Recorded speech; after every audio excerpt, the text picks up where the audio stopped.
കാട്ടിൽ കുന്തിയമ്മയും പാണ്ഡവരും പാവമാമൊരു ബ്രാഹ്മണ വീട്ടിൽ ഭിക്ഷാടനം ചെയ്തു വസിച്ചു.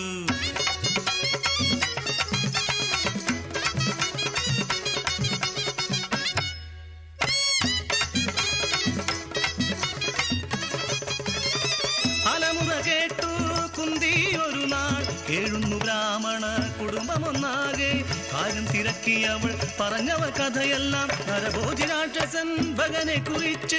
കാട്ടിൽ വസിക്കുന്ന രാക്ഷസനനുദിനം ഊഴമായ ജനമെല്ലാം ഭക്ഷണമാകണം. അടുത്തതാമൂഴം പാവമി വീട്ടിൽ എന്തു ചെയ്വേണ്ടു ഞങ്ങൾ വിലപിക്കുന്നവർ.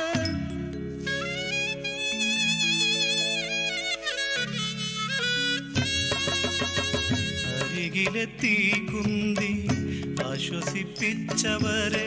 വീരരാമൻ പുത്രൻ പോകും പകരമായി വിളിച്ചവൾ ഭീമനെ.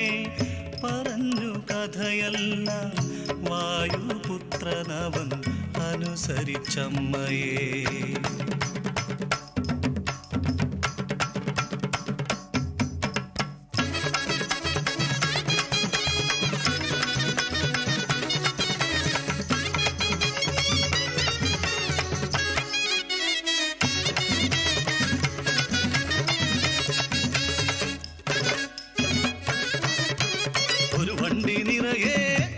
കറികളും വണ്ടി വലിക്കുവാൻ പോത്തുകൾ രണ്ടെണ്ണം. ചെന്നവൻ നിർഭയം കാട്ടിലേക്ക് ശാന്തനായി ഭക്ഷണം കഴിക്കാൻ തുടങ്ങി.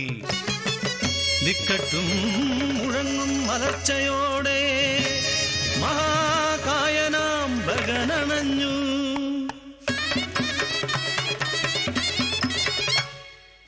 തനിക്കായുള്ള ഭക്ഷണം കഴിക്കുന്ന മനുഷ്യനെ ക്രൂരമായി പ്രഹരിച്ചവൻ. കൂസലില്ലാതെ ഭക്ഷണം കഴിച്ചവൻ വൻമരം പിഴുതെറിഞ്ഞു രാക്ഷസൻ. ഇടം കയ്യാൽ പിടിച്ചെടുത്തു മരമവൻ. യുദ്ധം തുടങ്ങി ഭഗനുമായി. വട്ടം മുറുക്കി ഞെരിച്ചവൻ ഭഗനെ ശക്തിയായി കുടഞ്ഞു വീറോടെ രാക്ഷസൻ. പിടിമുറുക്കി ഭീമൻ അതിശക്തമായി കാലിൽ ചവിട്ടി വീഴ്ത്തി രാക്ഷസനെ. കുലിച്ചു നിർത്തിയവൻ ഭഗനെ ഇടിച്ചു കാൽമുട്ടവൻ പുറത്ത്. നടുവൊടിഞ്ഞ് ചോരയിൽ കുളിച്ച് മരിച്ചു വീണവൻ പർവ്വതം. എങ്കെ പോയി നീ ഒളിച്ചടി കന്നി പെണ്ണെ പേടിച്ചോടി പോയതല്ലേ നീ.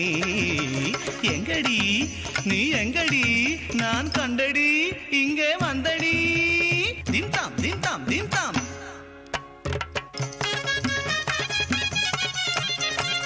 കഥയെല്ലാം കേട്ടല്ലോ സഭാനിവാസികളെ. കഥയിലെ കാര്യം എന്തെന്നറിയുന്നുണ്ടോ? ധർമ്മത്തിനാണു ജയം, ധർമ്മമാണ് സത്യം.